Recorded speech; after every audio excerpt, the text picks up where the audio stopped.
आई बात समझो। मैं मोटा मोटा, यदि आप बच्चों ने कहीं एग्जाम नहीं दे रखा तो मैं यूं बड़ी बड़ी सी बात बताता हूं आपको।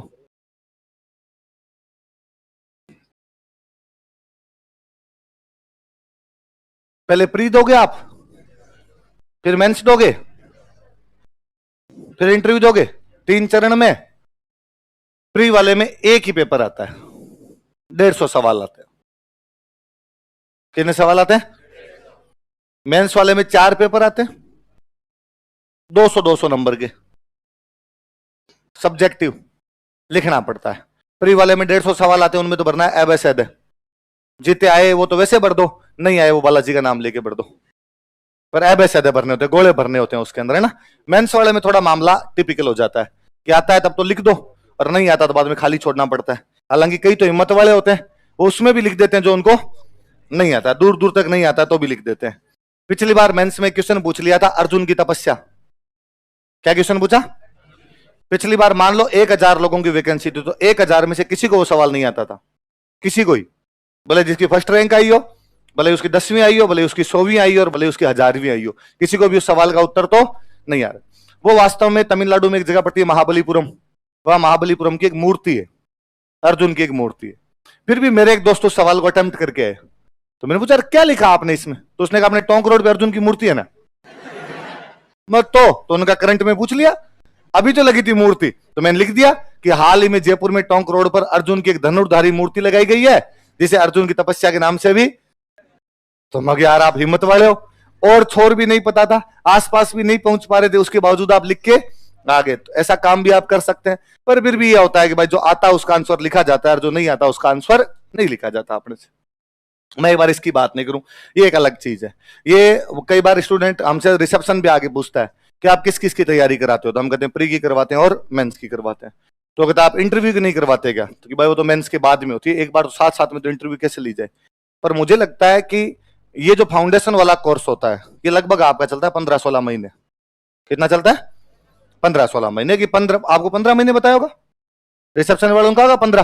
तो मान के चलो 16 ही लगता है, 14 नहीं होता, 15 से ऊपर ही हो जाता है, कोई 15-20 दिन हो जाए, कम उसमें नहीं होता है, क्योंकि इतना बड़ा सिलेबस है कि कोई ये सोच ले बिना कि मैं तो 15 में करवा ही दूंगा तो भी नहीं हो। अब फिर दिलीप सर हमेशा कहते हैं कि यार कोई बात नहीं, 15 दिन ज्यादा लग जाएंगे, 1 महीना ज्यादा लग जाएगा, बच्चे यदि प्रॉपर ढंग से पढ़ ले तो 16 महीने लगा दिए तो भी कोई दिक्कत नहीं। और अपने 14 में करवाने के चक्कर में, 13 में करवाने के चक्कर में घास काट गए तो बच्चों के नुकसान हो जाएगा, तो फिर उसमें हमारा नुकसान। भाई हमारा फायदा कब होगा? जब आपके सिलेक्शन खूब सारे होंगे। आपके सिलेक्शन खूब सारे कब होंगे? जब आप ढंग से पढ़ोगे। तो आप ढंग से पढ़ोगे तो सिलेक्शन ज्यादा होंगे, सिलेक्शन ज्यादा होंगे तो हमें एक दिन में 2 क्यों, एक दिन में 4 बैच शुरू करने पड़े। सिंपल सी बात, व्यापार का फंडा है ये तो, सीधा सीधा सा। हाँ, रास्ता बनेगा आगे, रास्ता खुलता है। तो अब ये, पर मुझे लगता है 16 महीने की जो पढ़ाई होती है, 15 महीने की, 16 महीने की जो पढ़ाई होती है, ये वास्तव में पर्सनालिटी डेवलपमेंट कोर्स होता है। क्या होता है? दिलीप सर हमेशा सेमिनार में भी बोलते रहते हैं कि किसी बंदे को भले RS IS बनना हो या नहीं बनना हो, उसको तैयारी जरूर कर लेनी चाहिए। ये तैयारी करने से आदमी मिनख बनता है, यदि कोई ढंग से तैयारी करे तब तो, है ना। कोई धार के आए मन से कि नहीं मुझे पढ़ना नहीं है, मैं बर्बाद होऊंगा, तो बात अलग है। पर यदि कोई बंदा 15-16 महीने रेगुलर आ जाता है, जितना बताया जाता है उतना कर लेता है, आप नोटिस करेंगे कि 2-4 महीने बाद में आपकी पर्सनालिटी के अंदर कई चेंज आने लगेंगे। आपके विचार बदलने लगते हैं, आप पहले जैसे सोचते थे उस तरीके से नहीं सोचते हो, आप लोगों के प्रति जो परसेप्शन बनाते हो परसेप्शन नहीं बनाते हो, आप गवर्नमेंट के लिए, नेताओं के लिए, पुलिस के लिए आपकी जो सोच थी वो सोच चेंज होने लगती है। खूब सारे मामलों में हम चेंज होते हैं। इंटरव्यू यही तो होता है, पर्सनैलिटी डेवलपमेंट ही तो होता है। कई बार कोई कहता है इंटरव्यू की तैयारी, तो मुझे लगता है इंटरव्यू की तैयारी कैसे की जा सकती है? तो 15 दिन में कैसे सिखा सकता है कि उठना कैसे, बैठना कैसे और सोचना कैसे? ये तो एक लंबी प्रोसेस है ना भाई। बच्चा छोटा सा होता है तब घर वाले उसे सिखाने लगते हैं, तब 20-22 साल का होके वो समाज में व्यवहार करने लायक बनता है। तो ये तो पूरी तरीके से एक इंटरव्यू वाला तो वो है कि वो 10 मिनट में आपका निचोड़ निकालेगा, 10 मिनट में चेक करेगा। एक तो ये है कि भाई आप और मैं आपस के अंदर मिले, तो मैं आपके साथ में 15 महीने रहूंगा, 16 महीने रहूंगा, तो हो सकता है आज आपका मेरे प्रति परसेप्शन ये हो कि सर अच्छे हैं, 2 महीने बाद आपको लगेगा नहीं इतने अच्छे भी नहीं। हो सकता है आज आपको लगेगा यार बातें ज्यादा ही करता है, पढ़ाता कम है, 2 महीने बाद में आपको लगेगा नहीं आदमी पढ़ाता भी। कोई सोच हो सकती है ना ऐसी। पर मैं पर्टिकुलर 10 मिनट में ही कह दूं किसी आदमी के लिए कि 10 मिनट में ही आपको इस आदमी को जांचना है, तो जांचना संभव नहीं हो पाता। इसका मतलब उन 10 मिनट के अंदर आपको अपना सब कुछ देना है। ताकि अगले पे आपका विपरीत प्रभाव ना पड़े, अच्छा प्रभाव पड़े। उसकी ट्रेनिंग होती है एक बाकायदा, और वो 15-16 महीने की ट्रेनिंग यही है। आप उठना बैठना बोलना चलना सोचना सब कुछ सीखते हो, विचार करना सीखते हो, वो आपके वहां पर भी काम आती है। तो ये आपको पता भी नहीं चलेगा कि आपकी इंटरव्यू की तैयारी कब हो गई। ये तैयारियां करनी पड़ेगी अलग से, ये अपने आप हो जाती है, सीख जाते हो आप, धीरे धीरे धीरे धीरे अपने आप सीख जाते हो। और फिर जब मेंस क्लियर हो जाता है तो उसके बाद में इंटरव्यू जब स्पेशल क्लासें लगती है तब थोड़ी थोड़ी बातें और सीख लेते हो अलग से। प्री वाले के अंदर जो 150 क्वेश्चन आते हैं, इनमें से more than 50 question Rajasthan GK के होते हैं। किसने अधिक क्वेश्चन? 50 से ज्यादा क्वेश्चन आते हैं, किसके आते हैं? राजस्थान जीके के आते हैं। ये 4 पेपर होते हैं, तीन में 3 पेपर तो होते हैं जीएस के, है ना, जनरल सब्जेक्ट जो होते हैं जनरल सब्जेक्ट के होते हैं। एक पेपर होता है लैंग्वेज, तो लैंग्वेज वाले में तो आगे हिंदी और इंग्लिश। स्टूडेंट पूछे सर जीएस में क्या आता है, तो मैं कहता हूं यार प्री वाला जो जीएस है, जो जनरल स्टडी है, उसके अंदर तो बेसिकली मोटे मोटे 5 subject, history, polity, economy, geography और साइंस। ये जो 5 कॉमन सब्जेक्ट है, हिस्ट्री, पॉलिटी, इकोनॉमी, ज्योग्राफी और साइंस, ये आते हैं। इकोनॉमी, ज्योग्राफी और साइंस। एडिशनल 2 चीज हो रही है, मैथ्स और रीजनिंग, ये तो प्री में। मेंस में वो ये तो हटा देते हैं, सॉरी मैथ्स और रीजनिंग तो हटा देते हैं, इकोनॉमी, ज्योग्राफी, साइंस ये तो आते हैं, और 10 नई चीजें जोड़ते हैं वो। 5 तो ये है, 10 नई चीजें जोड़ देंगे। क्या जोड़ दोगे भाई 10 नई चीजें? तो कहते हैं एक तो हम जोड़ देंगे हिंदी, एक हम जोड़ देंगे इंग्लिश, एक हम जोड़ देंगे आपके पब्लिक, एथिक्स, और 6 छोटे छोटे सब्जेक्ट जोड़ते हैं वो, law, business management, auditing, behaviour, yoga and sports, और एक और कौन सा रह गया? सोशियोलॉजी। कौन सा रह गया? सोशियोलॉजी। ये मेंस में हो गए 10 सब्जेक्ट और जुड़ गए, 5 पहले से थे, 10 और जुड़ गए, टोटल सब्जेक्ट कितने? 15। मतलब अपने को 15 महीने में 15 सब्जेक्ट पढ़ने हैं। प्री और मेंस दोनों का साथ में लेके चलते हैं तो 15 महीने, और सब्जेक्ट कितने पढ़ेंगे? 15। ये वाले सब्जेक्ट जो है ये प्री और मेंस दोनों में काम आएंगे। तो अपनी कोशिश रहती है कि ये शुरुआत के अंदर शुरू किए जाए ताकि जो दोनों के अंदर काम है। फिर कुछ ऐसे सब्जेक्ट जो अपने लगता है ये छोटे छोटे सब्जेक्ट है, इनके अंदर टाइम ज्यादा लगता है। और जैसे आप हिंदी इंग्लिश है, तो हिंदी इंग्लिश को कभी भी सब्जेक्ट नहीं मानना, ये भाषा है। ये क्या है? सब्जेक्ट है ना, कोई भी आदमी 20 दिन में तैयार कर सकता है, 30 में कर सकता है, उसके दिमाग पे डिपेंड करता है। आपको साइंस अच्छी समझ में आती है, 1 महीने में तैयार हो गई, समझ में नहीं आती है 3 महीने लगा दोगे। सोशियोलॉजी आपको आ गई तो 3 दिन का है, नहीं आई तो 10 दिन का है। हिंदी इंग्लिश भाषा है, आप जितना टाइम देंगे उतनी ज्यादा अच्छी होती चली जाएगी। अब मैं ये कह दूंगा अब आपको हिंदी इंग्लिश एकदम नहीं आती, तो ये बात गलत है, अब भी आती है, पर जैसे जैसे इसमें और प्रैक्टिस करेंगे और अच्छी होती चली जाएगी। ये हमें आती है, पर धीरे धीरे धीरे धीरे धीरे धीरे परिमार्जन करना होता है इनका, और मांझना होता है और ढंग से करना होता है। तो हमारा प्रयास यही रहता है कि यार ये हिंदी इंग्लिश वाला जो पोर्शन है ये बच्चों का अभी से थोड़ा थोड़ा थोड़ा थोड़ा करवाया जाए। हमने जब पिछला सिलेक्शन देखा, पिछले जब रिजल्ट आए, तो हमने और नोटिस किया कि इनमें यार उन बच्चों के सिलेक्शन ज्यादा हुए हैं जिन बच्चों के हिंदी और इंग्लिश में नंबर ज्यादा थे। हमारे 24वीं रैंक है पद्मा चौधरी मैम, उनके हिंदी इंग्लिश वाले पेपर में नंबर है 150। कितने नंबर है? 200 में से 150 नंबर, मतलब एक पेपर ही सिलेक्शन करवा गया आपका। मेरे एक रूममेट है, उनका इंटरव्यू कॉल नहीं हुआ, पर इंटरव्यू कॉल से वो 2 नंबर पीछे रहे। 344 कट ऑफ गई तो उनके आए मान लो 342। केवल उस एक पेपर की वजह से वो सिलेक्शन से रह गए, क्योंकि उनके हिंदी इंग्लिश में नंबर है 65। हम जब रिजल्ट आया पता चला यार इनका सिलेक्शन नहीं हुआ, तो हमने कहा यार किसी एक पेपर में अपने कम रह गए होंगे, पता नहीं किस में कम रहे क्या रहे। रिजल्ट आया, मार्कशीटें आई, तब पता चला कि अपने हिंदी इंग्लिश वाले नंबर कितने हैं? 65। पता चला कि यार वो जो मैम है उनके नंबर कितने हैं? 150। तो मेरे वो फ्रेंड हंस रहे थे मुझे कि यार यदि मैं इस पेपर में 65 नंबर ला के भी यदि ये सपना देखता हूं कि मेरा सिलेक्शन हो जाना चाहिए, तो मैं बहुत गलत हूं। क्योंकि जिस बंदे का सिलेक्शन हो रहा है वो एक पेपर में मेरे से 85 नंबर ज्यादा है। कितना नंबर ज्यादा है? 85 नंबर गैप बहुत बड़ा होता ना। बाकी किसी भी सब्जेक्ट में आप इतना गैप नहीं ले सकते।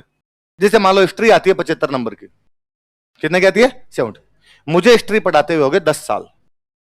यदि मैं मेंस दूं तो मेरे 75 में से नंबर आएंगे 50, इससे ज्यादा नंबर नहीं आते। आप मेरे से पढ़ोगे, आपको ज्यादा नहीं आती, आप तो जितना मैं पढ़ाऊंगा उतना ही पढ़ोगे, थोड़ा बहुत और कर लोगे। पहली बात तो मैं पढ़ाऊंगा उतना भी नहीं पढ़ा जाएगा आपसे, उसमें भी कमी आ जाती है, स्टूडेंट की सारी चीजें याद थोड़ी होती है, तो भी आपके नंबर आ जाते हैं 45। इसका मतलब आपके और मेरे में गैप कितने नंबर का? जो कि मुझे करते हुए 10 साल हो गए, आपने नया नया आके पढ़ा था, मैंने जो चीजें बताई थी वो पढ़ ली थी और आप इतने नंबर लेके आ गए। ये सारे सब्जेक्ट में। साइंस थोड़ा छोड़ दो, साइंस के अंदर जरूर है कि भाई साइंस वाला बच्चा है तो उसको पहले से थोड़ी आती है, तो वो थोड़ा मार्जिन ले सकता है, 10 नंबर का ज्यादा ले सकता है। और जो आर्ट्स वाला यदि वो मेहनत करे तो वहां तक पहुंच सकता है, और मेहनत नहीं करे तो 10 एक नंबर उससे क्या रह जाता, थोड़ा पीछे। पर वो फिर आर्ट्स वाला सोचता है कि यार यदि साइंस वाला इसमें 10 नंबर ज्यादा लेके आया तो मैं हिस्ट्री में 10 ज्यादा ले आऊंगा, मैं पॉलिटी में ज्यादा लेके आ जाऊंगा। पर हिंदी इंग्लिश वाला मार्जिन ऐसा है कि खत्म होने का नाम ही नहीं लेता। जिसको ढंग से आ गई उनके नंबर ज्यादा, जिनके ढंग से नहीं आई उनके नंबर कम। तो हमारा ये प्रयास रहता है कि यार प्री वाले सब्जेक्ट जो पढ़ाएंगे वो तो पढ़ाएंगे, साथ साथ के अंदर कोई ऐसा सब्जेक्ट पढ़ाया जो जो टिपिकल किसका हो, मेंस, टिपिकल मेंस का सब्जेक्ट हो। तो हम बाद में एक एक सब्जेक्ट तो ये लगाते रहते, इनमें से कोई लगाते रहते, सॉरी ये इधर वाले किधर गए, वो इधर लिख दिया मैंने, ये इधर वाले लगाते रहते हैं, साथ के अंदर फिर आपके हिंदी इंग्लिश टाइप के सब्जेक्ट लगाते रहते हैं। या फिर हमारा ये प्रयास रहता है कि यार मैथ्स रीजनिंग प्री में आती है, और यदि कोई बच्चा मैथ्स रीजनिंग अच्छी कर लेता है तो उनका प्री पास करना सिंपल हो जाता है। आप इस बार ही चेक कर लो, प्री की मेरिट गई 84। कितनी गई? 200 में से 200 में से जिस बंदे के 84 नंबर थे उस बंदे का क्या हो गया, कितने परसेंट हो गए? 42। आधे कर लो भाई, सीधा सीधा 200 का पेपर था तो कितने परसेंट गई? 42। 42% मेरिट जा रही है आपकी। मैथ्स रीजनिंग के दोनों के सवाल मिला के आते हैं 20। कितने सवाल आते हैं? 20 वाले। अच्छा, 84 नंबर का मतलब है कि यदि आपके 65 सवाल सही हो जाए तो आपका पक्का सिलेक्शन है। हालांकि 65 से भी कम ही चाहिए, 62-63 सवाल पे आपका क्या हो जाएगा, सिलेक्शन। भाई 60 सवाल के 80 नंबर होते हैं, 3 सवाल और जोड़ लो यार ऊपर, 63 मान लो, पर मैं 65 कह के जा रहा हूं आपको कि 65 सवाल जिसके होते हैं उसका क्या हो जाता है, सिलेक्शन। ये मैथ्स रीजनिंग वाले जो 20 क्वेश्चन है फोकट के हैं, यदि किसी को आ गई तो उसके सारे सही हो जाते हैं, 20 नहीं तो 17-18 आराम से सही हो जाते हैं। तो 17-18 यदि इधर कर लेता है तो बाकी 65 में से 20 गए तो पीछे सवाल कितने बचे, 45। 20 के 20 नहीं हुए, किसी से 15 भी हुए, तो अब कितने बाकी करने अपने को, 50। अपने पास पेपर पड़ा है 130 क्वेश्चन का, और पेपर पड़ा है 130 में से 50 करना फिर बड़ी बात नहीं रहती है ना। फिर जैसे मान लो आप में से कोई बंदा बीएससी किया हुआ है तो साइंस वाला 20 कर लेगा। यदि किसी के हिस्ट्री पॉलिटी ज्योग्राफी बीए में रहा है या 12th में रहा है तो वो उधर वाले कर लेगा। कोई बच्चा केवल राजस्थान जीके पढ़ के चला जाए तो भी कर लेगा। इसलिए आप कोशिश करना कि ये 4 सब्जेक्ट थोड़े से ध्यान से पढ़ो। मैथ्स और रीजनिंग किस लिए ध्यान से पढ़ो, प्री पास करने के लिए। हिंदी इंग्लिश किस लिए ध्यान से पढ़ो, रैंक लाने के लिए। रैंक लाने किसके लिए, कि भाई अब रैंक केवल और केवल तब आएगी जब आपने किस में नंबर ज्यादा आएंगे, हिंदी और हो सकता है आप चारों में 100-100-100 लेके आ गए, 100 हिंदी इंग्लिश वाले में आए, 100 तीनों पेपरों में आए, तो नंबर तो 400 हो गए। पर ये कहिए यदि हिंदी इंग्लिश वाले में 120 आए, 130 आए, तो उतनी आपकी रैंक ऊपर जाएगी, जितने उस पेपर में ज्यादा आएंगे उतनी जाएगी। आपको तो सर हम दूसरे पेपर में ज्यादा लेके आ जाएंगे, नहीं आते। बाकी किसी पेपर में एवरेज नंबर से ज्यादा नंबर नहीं आ सकते। कारण है, आप यदि छोटी क्लासों में वो कभी नोटिस किया होता, अपने कहते थे कि यार एसएस में पूरे नंबर कभी आते ही नहीं, है ना। मुझे याद है मैं 7th क्लास में पढ़ा करता था, सामाजिक सामाजिक होती है अपने, एसएसटी जिसको बोलते हैं, तो सामाजिक हमारे एक सर पढ़ाया करते थे। तब हिस्ट्री ज्योग्राफी सारी सामाजिक में आती, तो सर पढ़ाते। तो उन सर ने, आप प्राइवेट स्कूलों में कैसे पढ़ते थे अपने को आपको याद ही होगा कि पहले पूरा चैप्टर पढ़ा देते, चैप्टर पढ़ा के बाद में कहते पीछे वाले क्वेश्चन निकालो, क्वेश्चन कुछ भी लिखा होता कि 3 नंबर क्वेश्चन, फिर सर कहते 27 नंबर पेज खोलो, ऊपर यदि से शुरू करो, है ना, और चौथी लाइन में वो नीचे लिखा हुआ है होता है ना, यहां तक इसका आंसर है। तो अपने 3 नंबर यहां लगाते, 3 नंबर यहां लगाते और घर पे जाके उतार के ले आते। यही तो होता था। मेरी हिस्ट्री पढ़ने में शुरू से थोड़ा अच्छा रहूंगा मैं, तो एक कोई क्वेश्चन था, वो क्वेश्चन जैसे सर ने क्लास में लिखवाया था वैसा वैसा मैंने याद कर लिया। क्लास में अर्धवार्षिक एग्जाम हुआ, हाफ ईयरली एग्जाम हुआ, मैंने डिट्टू छाप दिया।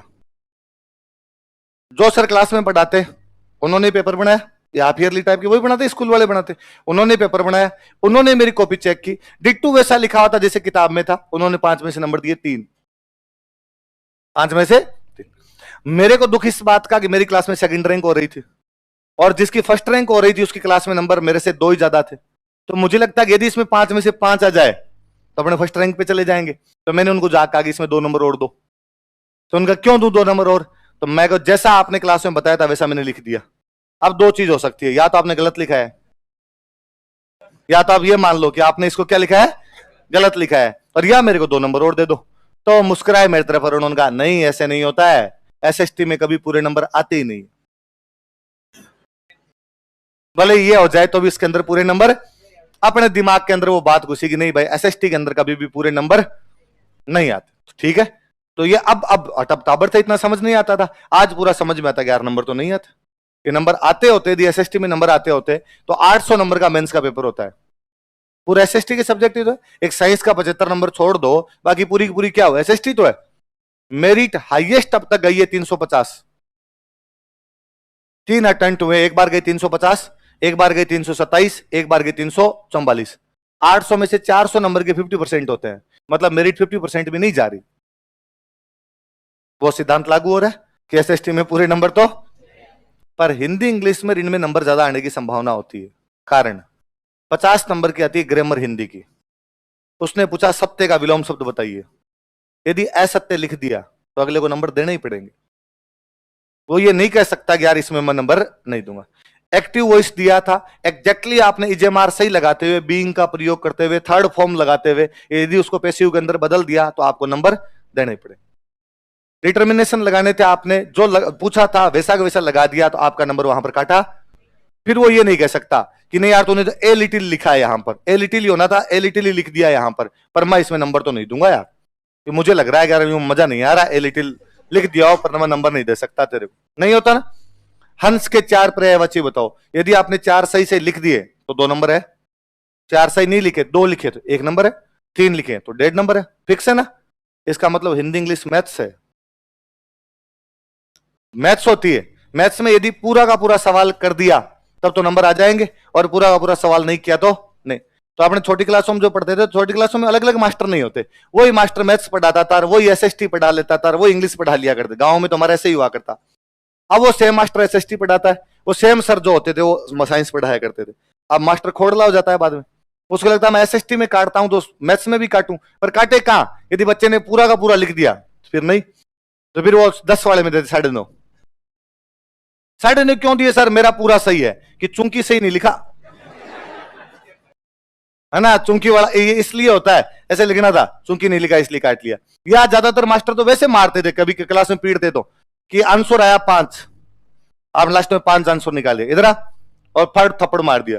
सर किस बात का मारा, 5 क्या है सर, आंसर है ना ना ना, सेंटीमीटर है, मीटर है, किलोमीटर है, इसकी इकाई तूने आगे नहीं लिखी, इसलिए हमने तेरे क्या कर लिए नंबर काट लिए। बस वो नंबर कट सकते थे, बाकी यदि आपने पूरा का पूरा सही लिखा है तो नंबर कहीं भी कटते आपके, ऐसा ही होता था ना। इसका मतलब यदि हिंदी इंग्लिश की तरफ थोड़ा सा एक्स्ट्रा ध्यान दे देंगे, थोड़ा सा आप उनको थोड़ा ढंग से पढ़ लेंगे तो नंबर आपके ज्यादा आ जाएंगे। और फिर वो जो मैं आपको शुरुआत में बात बोल रहा था कि इन सब्जेक्ट को 1 महीने में, 15 दिन में या 2 महीने में तैयार, या आपको 15 महीने पढ़ने है। तो अपने थोड़े दिनों बाद में, अब शुरुआत में 4 घंटे क्लास लगाते हैं, वहां आपको बताया होगा, शुरुआत में हम 4 घंटे लगाएंगे, थोड़े दिन बाद में आपकी बढ़ा के 5 कर देंगे, 6 कर देंगे, बताया था। तो 5 और 6 यही है कि मेन सब्जेक्ट तो 2 ही चलते रहते हैं, कि भाई एक जैसे हिस्ट्री चल रहा है, ज्योग्राफी चल रहा है, मेरा जब हिस्ट्री खत्म हो गया तो पॉलिटी आ गई, मैम की ज्योग्राफी खत्म हुई तो इकोनॉमी आ गई, इकोनॉमी खत्म हुई तो उसकी जगह साइंस आ गई, उधर से वो दूसरा पॉलिटी खत्म हुआ तो उसकी जगह पब्लिक आ गया, पब्लिक खत्म हुआ तो कोई तीसरा सब्जेक्ट आ गया। वो तो चलता रहेगा अपना कोर्स के अंदर। साथ में जो 1-1 घंटे वाली क्लास चलती है वो ये चलती रहती है, हिंदी की, इंग्लिश की, ताकि यार शुरू से थोड़ा थोड़ा यदि ध्यान दिया जाए तो लास्ट तक जाते जाते अपनी उससे ग्रिप बन जाती है। और ये तैयारी के लिए ग्रिप मांगती है। जो बच्चे ये सीख जाते हैं ना कि चीजों को कैसे पढ़ना और कैसे नहीं पढ़ना, फिर वो अपने आप ही पढ़ लेते हैं। दिलीप सर आपको सेमिनार में बताते रहते हैं, कोचिंग आपकी पढ़ाई में हेल्प करती है। कोचिंग पढ़ाई में केवल क्या करती है, हेल्प करती है। होता क्या है कि मैं कोई टॉपिक यहां पर पढ़ाऊंगा, मान लो आज मैंने कोई टॉपिक आपको पढ़ा दिया, और आप नोटिस करेंगे कि आप जब घर जाएंगे तब आपको 70-80% चीजें उसकी याद होगी, यहां क्लास में बैठे बैठे, पूरा तो नहीं लेकिन उसका 50%, 60%, 70% दिमाग के मुताबिक, जितना क्लास में ध्यान दिया उसके मुताबिक बच्चे को यहीं पर तैयार हो जाएगी। वो टॉपिक जो मैंने यहाँ 2 घंटे या 1 घंटा 1.5 घंटे के अंदर पढ़ाया था, आप बिना यहां पे पढ़े घर पे तैयार कर लो, 4 दिन में तैयार नहीं हो। का क्या कारण है इसका, क्योंकि सुनी हुई चीजें लंबे समय तक याद रहती है, देखी हुई चीजें लंबे समय तक याद रहती है। इसलिए 3 घंटे की मूवी की पूरी कहानी आपको याद हो जाती है। 3 घंटे की मूवी देखने आप बाहर आके डायलॉग तक बता देते हो कि उसने ये बोला, उसने ये बोला। और अब तो फिर भी इतने सिनेमा हॉल हो गए, इतना टीवी आ गया, पहले किसी टाइम में फैशन हुआ करता था कि गांव में कोई एक आधा बंदा कहीं मूवी देख के आता, फिर बाकी गांव वाले कहते कहानी सुना, स्टोरी बता कैसी थी, और बंदा एज इट इज स्टोरी सुना दिया करता था कि पहले मिथुन ऐसे खड़ा था, फिर गुंडा पीछे से आ रहा था और उसने पीछे देखा, मतलब घूम घूम के पूरा दिखा दिया करता था। कारण कि उसने 3 घंटे तक उस चीज को देखा है, उस चीज को सुना है। वरना कोई भी एक बंदा अखबार पढ़ता, आप अखबार पढ़ते हो, पूरे दिन में पूरा अखबार पढ़ते हो, शाम को उसमें, मतलब शाम को यदि पूछ लेते हैं ना कि इसमें मुख्य खबरें कौन सी थी, तो भी याद नहीं होती। तो अपने को सोचना पड़ता है कि आज कौन सी थी, कल कौन सी थी, क्योंकि वो केवल हम पढ़ रहे हैं, ये हम देख भी रहे हैं और सुन रहे हैं। पढ़ी हुई चीजों को याद करने में ज्यादा टाइम लगता है, देखी हुई और सुनी हुई चीजों को याद करने में टाइम थोड़ा क्या लगता है। पहले बढ़ गई मेरी बात। तो आज